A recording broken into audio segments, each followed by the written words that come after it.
Tokony fitondram-panjakana tsy miandandry ary tantanana teknisiana no anomana ny fifidianana amin'ity taona vaovao ity. Hony avy amin'ny firaisankina ny andrembavilanitra malagasy toa tsy mahavaolana tokoa izy ireo ny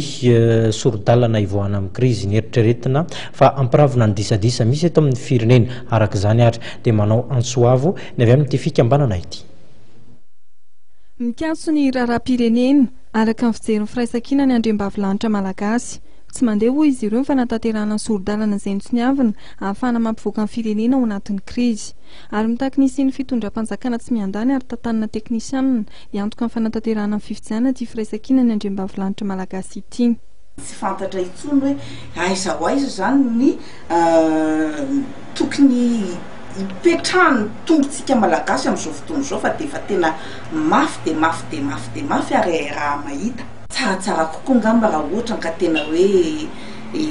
nisy ny fipetrahany fitondrana tsy miandany tantanana teknokraty io zany zay manana filozofia amin'ny fiainan'ny fitondrana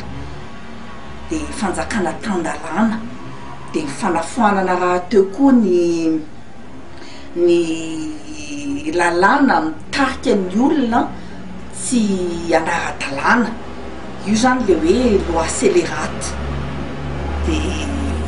zay no izy tsisy ezaka mihitsy zany zay fanandrasana ihany hatramin'izay dia tsy nisy ezaka mihitsy ny amaolana izao fitondrana izao dia tokony mieritreritra ary ny fahitana azy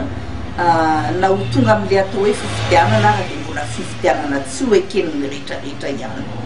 Ny firaisankina ny andrembavilanitra malagasy izay milaza fa tsy ho mpanara-maso fotsiny raharaham-pirenena izy ireo fa hitondra hatrany heviny manoloana ny zava-misy eto amin'ny firenena amin'izao fotoana izao.